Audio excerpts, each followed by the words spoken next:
It's because last November, people who stood opposed to gun violence, people who stood for office, making a commitment that they were going to do something to end gun violence, were elected to the office in Virginia and House of Delegates in the Senate. We now have in Virginia the opportunity to pass real legislation to end gun violence. Yeah! That's good news? Now, as an indicator of that good news, we were able to, for the first time ever in our history, appoint a woman as our Speaker of the House designee. And I'm particularly happy with our new Speaker designee because when she looked at the priorities that we have for introducing legislation this session, she turned to me and asked me if I would once again introduce, and I happily will, the Universal Background Check Bill as one of the first 3 bills we introduced this session.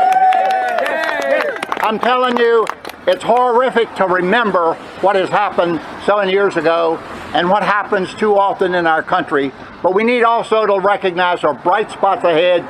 Your being here every month makes a difference. Let's keep the pressure on. We will ultimately prevail. God bless you for being here.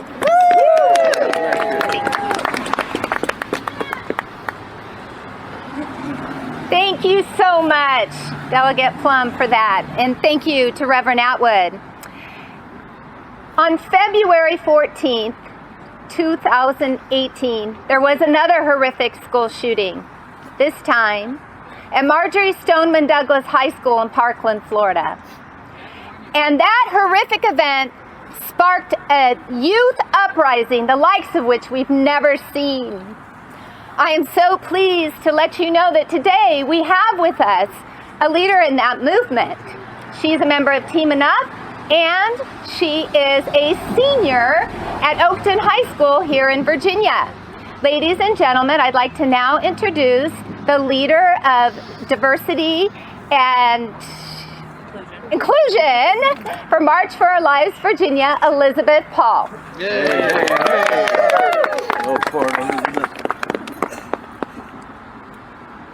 Good morning, everyone. My name is Elizabeth Paul. I'm the Diversity and Inclusion Director for March for Our Lives Virginia. As you all know, today marks 7 years since the Sandy Hook shooting. 7 years since 26 lives were taken. 7 years since we were promised changes in this country that have not happened, because our politicians have turned the issue of gun violence into a political game. But we are not going to let that continue any longer. This November, we made gun violence the voting issue in Virginia, and we voted in a gun sense majority in the NRA's home state. That is powerful. But even as we speak, there are people trying to reverse the work we've done. The fight to make our counties Second Amendment sanctuaries is appalling. The right to own a gun does not supersede our right to live. We have a right to not be afraid to go to school.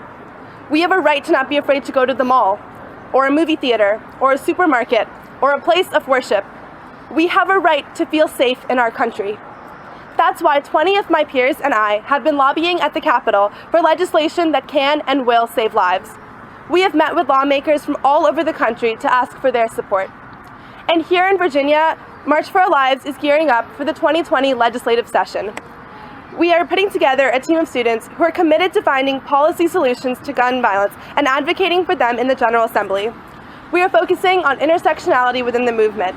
We are looking for ways to help communities that are disproportionately affected by gun violence and offer them the support they need to tackle this issue. We are fighting because the 26 who died in Sandy Hook and the over 36,000 who die from gun violence each year can't. And we will not stop until we can ensure that the cycle of violence in America ends. It seems hopeless at times as we watch our leaders continue to put the gun industry over people. But do not believe that the fight is lost for a moment. We cannot back down. Because look at the building we are standing in front of. The NRA won't stop, so neither can we. They want nothing more than for us to forget and move on. But those who have lost their lives deserve more. The 6- and 7-year-olds whose lives had barely begun that were killed at Sandy Hook deserve more. We are here today for each and every person that has been affected by gun violence because they deserved more. I might not be 18 yet, but as soon as I can vote, I will head to the polls to elect leaders that will put our lives over profit. I hope you will join me in that. Your vote is more powerful than any weapon they can wield, and it's time they get the message. They have tried to convince us that this is just the way the world works. Well, I'm not buying it for a second. We will not give up and let the NRA win. History is watching us at this very moment, and we will fight for the future of our nation.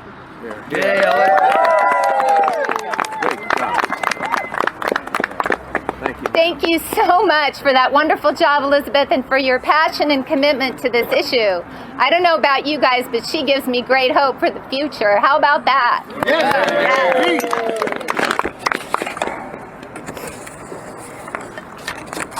Okay. It's now my pleasure to introduce another longtime gun violence prevention advocate, a true warrior to the cause, a friend of mine, my delegate, not gonna cry, and I'm so thrilled to finally be able to introduce her as the Speaker Designate, the first female Speaker Designate of the Virginia House of Delegates, Eileen-Filler Corn.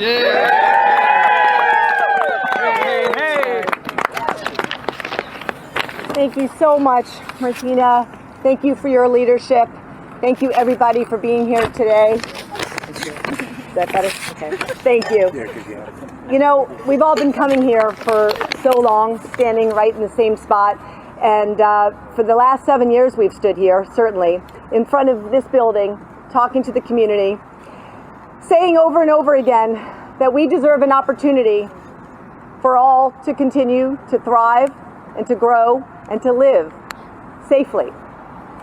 We believe in a country where we can go to school, where we can go to the mall, where we can go to our places of worship, where we can walk down the streets, go to the movies, and not live in fear of a malicious individual wielding an AR-15 or another kind of assault weapon or weapon in general that will shatter the calm and the safety of all human beings.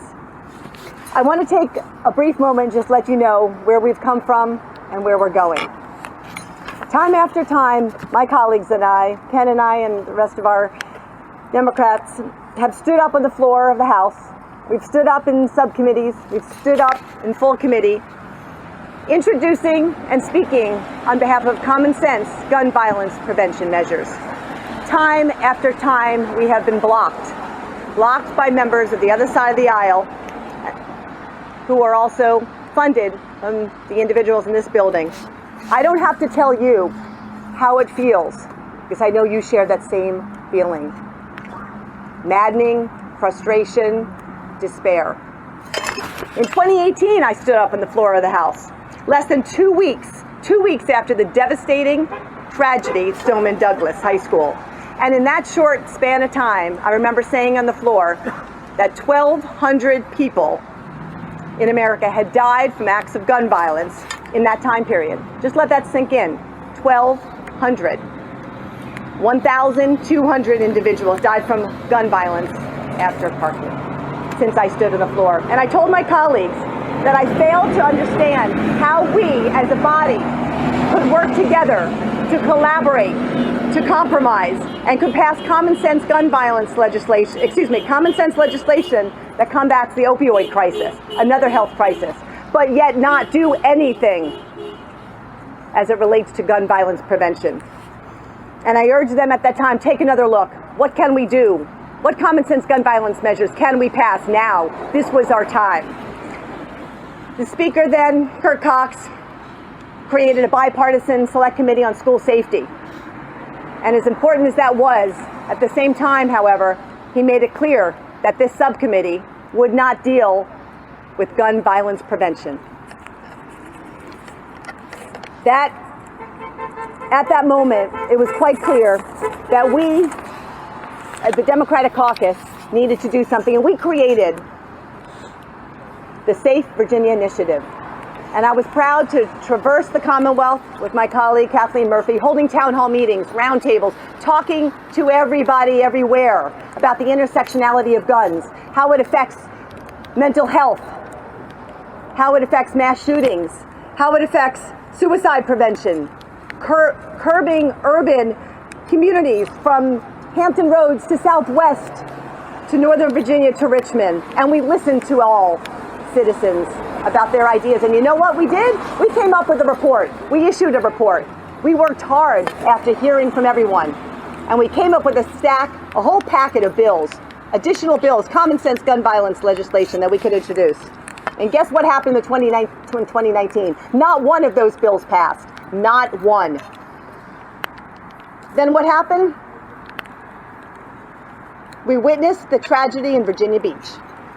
So we came back to Richmond in July. The governor called us back for a special session. We had 8 common sense gun violence pieces of legislation that we introduced. We gavelled in, and I'm sad to say 90 minutes after gaveling in, the other side adjourned without debating, without discussing, without voting on one single bill. Well, as you heard, you can't change the minds, you change the seats, and you all did exactly that. You worked hard. You stood up. You made your voices heard as you always have. You knocked doors, you made phone calls, you sent postcards. You went to the polls, and the voters and you all spoke loudly on November 5th. You made a difference, and I want you to know that. So right now we stand at important crossroads throughout Virginia in history. And we know that while thoughts and prayers are nice and important, they're hollow without action, and we are going to do better, and we are going to do more, and we're going to pass gun violence prevention legislation now in 2020. I'm very proud, as you heard, my colleague, number 1, Delegate Ken Plum, will be introducing the assault weapon ban yet again. We've been working on this bill year after year. That's going to be one of our top priorities. We will not stop. We're here for you. We know we can save lives. We can do better. We will do better. Thank you for being here today. Thank you for all you've done, and we look forward to seeing you in Richmond. Thank you.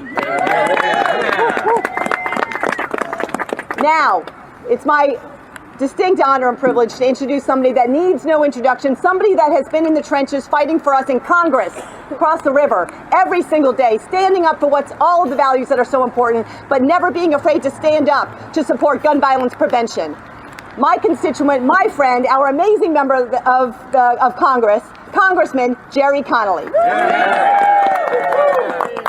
How about that? All right. You know, it took 400 years to elect the first woman speaker. Never too late. Thank you for being out here today in a drizzly, cold December day. But we're here to remember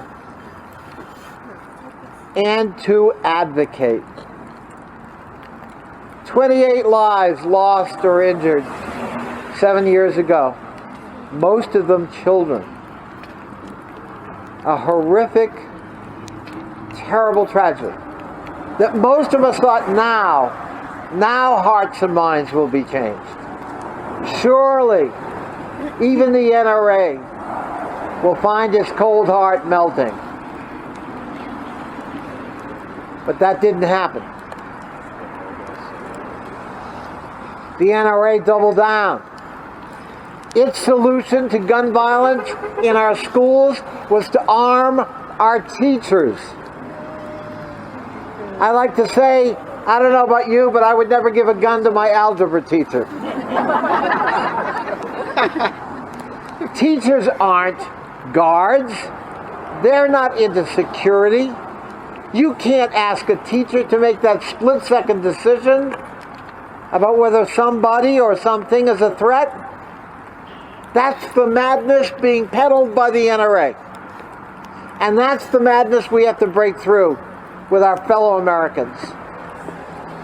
I can tell you as someone who's held office for a while, you are making a difference. This is not a quixotic effort. Every town, March for Our Lives, the Brady campaign, and Moms Demand Action have changed the debate in America. I see it every day. All of a sudden, we got influence on the other side of the issue. And we've thrown the NRA and its acolytes on their heels. This is a fight for our communities. This is a fight for our children. This is a fight for what kind of sane America we want. Jim Atwood prayed, among other things, for an eruption of common sense. And that's what it is. I see a sign behind me. If you need an AR-15, To hunt, you're not very good at it. Try fishing. Try fishing. I like to distill some initial things we must do into ABC. Restore the assault weapons ban in America. B, universal background checks that the NRA used to support. And C, close the gun show loophole, which is an insidious thing that endangers all of our communities. And of course, now that we have a sensible gun control majority in Richmond, we're going to have new legislation to protect Virginians. And the other side's already threatening to have sanctuary cities.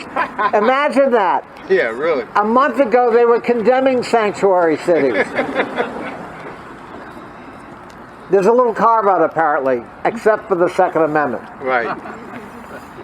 And they've perverted what the Second Amendment means. And we have a right to demand our Constitution back. We have a right to protect ourselves and our families and our communities. And that's really the common sense eruption, Jim, you were talking about. That's not radical, but it's essential. We're the only major industrialized country that has seen mass killings with guns almost every day of the week.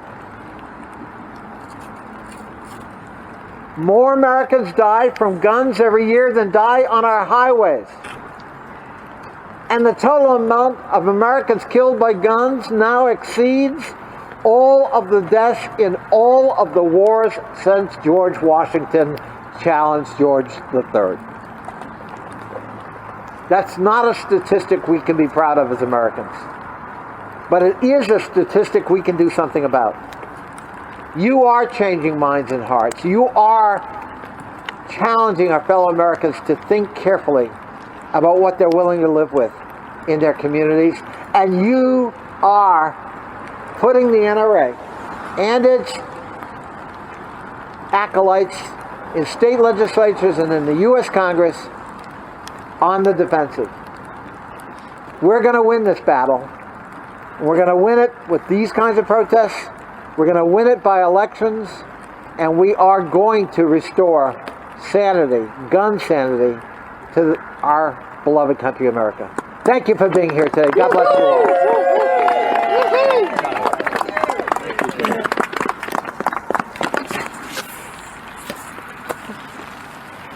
Thank you so much, Congressman Connolly, and thank you, Speaker Designate Eileen-Filler Corn.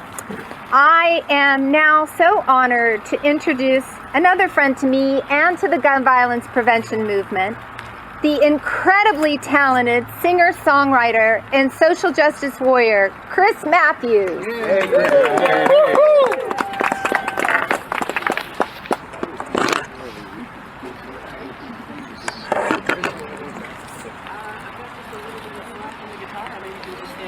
Okay, whatever works. Do you need this? Sure. Here, I'll hold the mic. I got it. You got it? Yeah.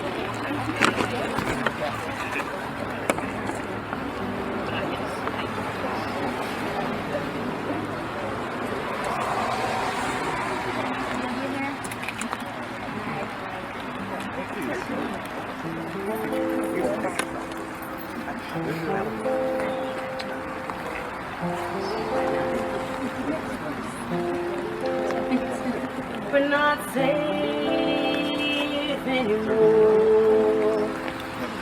They're walking their guns through the synagogue door. We aren't safe anyway. When they're cutting down the faithful in their houses to pray. Mother Emmanuel and Charleston, I see sentence in Oak Creek. How much blood needs to be spilled? Oh, spare me, your thoughts and prayers, please. We're not safe anymore. down in our grocery store. No, we aren't safe anywhere. When they're murdering our babies in their classroom chairs. Too many schools around the law, too many names to memorize. How much blood needs to be spilled? Oh, spare me, don't politicize. We're not safe anymore. When neighbors are shooting neighbors just for knocking on their door. No, we aren't safe anywhere. When too many lose their lives, just bullets in the air. How many stories do you need? How many records should we break? How much blood needs to be spilled? Oh, spare me your mental health debate.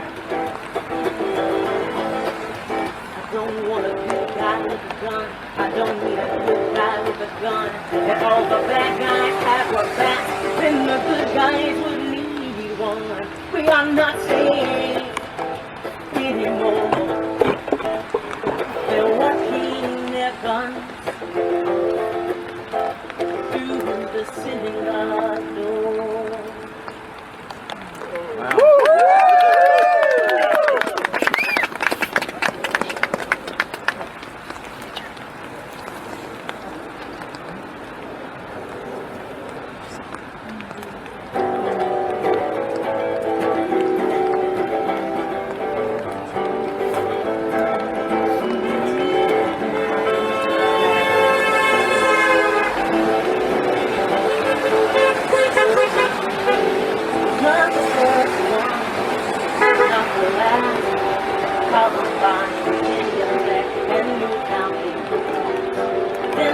And Marshall County High, but marching Stoneman Douglas said enough, we shouldn't have to die. Kids are marching for their lives, while Congress gets their coffers filled and all their pockets filled. The kids act like grown-ups, while the grown-ups act like children. Oh, I can feel that shit coming as they cry over again.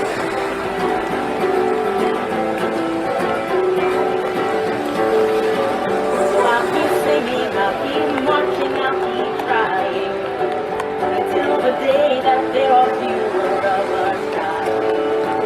I will not hold my tongue, or all the thoughts inside my head. I think I feel on holding up these protest signs in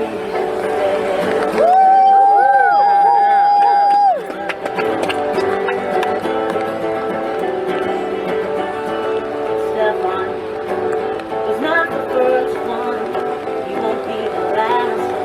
Walks aside and doctors will kill it like Fernando and Steve Peter too. It's for them that others take the name. It is not the disrespect I choose. So I'm marching for black lives, but they still don't seem to matter. Be you out of your child. It's not anti-police, it's anti-police brutality. I can feel that change coming as they cry. No justice, no peace.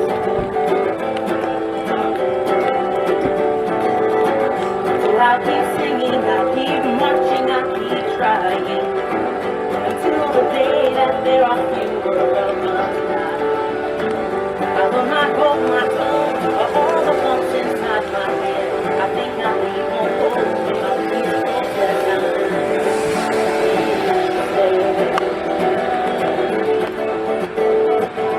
immigrants and dreamers marching ahead in their defense. Women in deep hats taking the government to task. Well, these are the signs, all the times we're living in. Persistent in the end. Love always wins.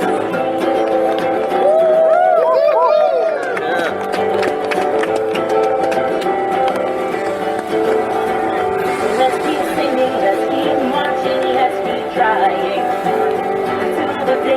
there are fewer of us now. Do not hold your tongue of all the thoughts inside your head. Keep lifting other people up. Keep marching with your voices up. Don't give up, just keep holding up. Those protests out there, instead.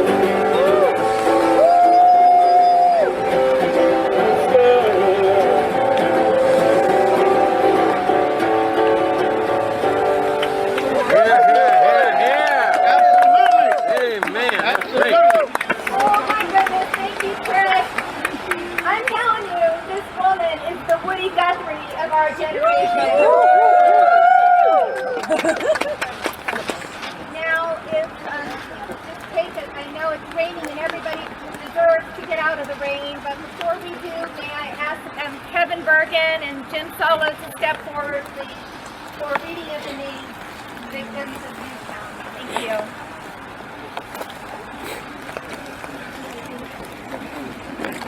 Can I take it off?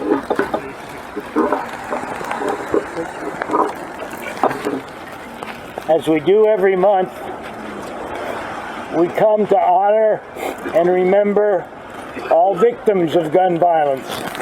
But today, in a special way, we stand for the 26 innocent children and staff of Sandy Hook Elementary School on this 7-year anniversary of their senseless killing.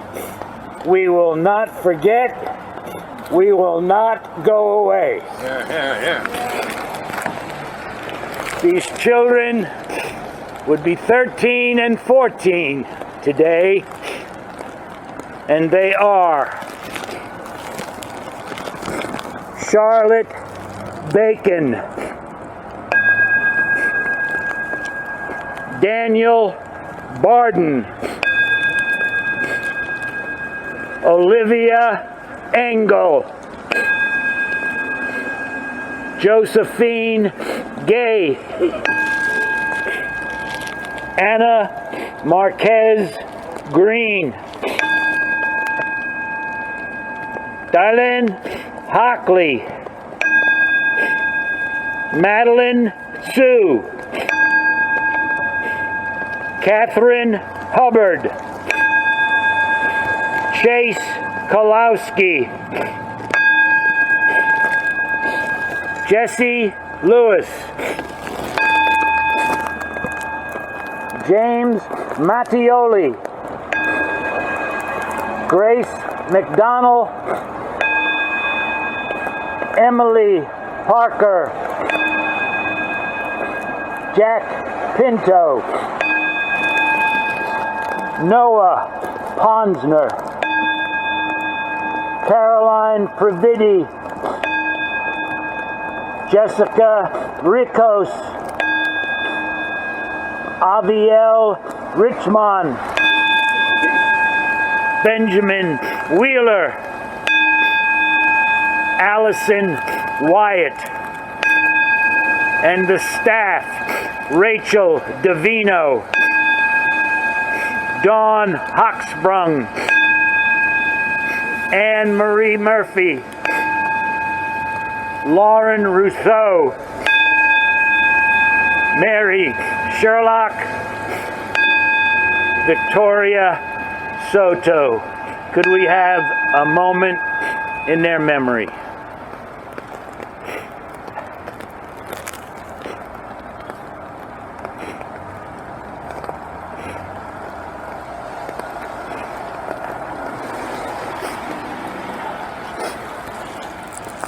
Thank you, Kevin.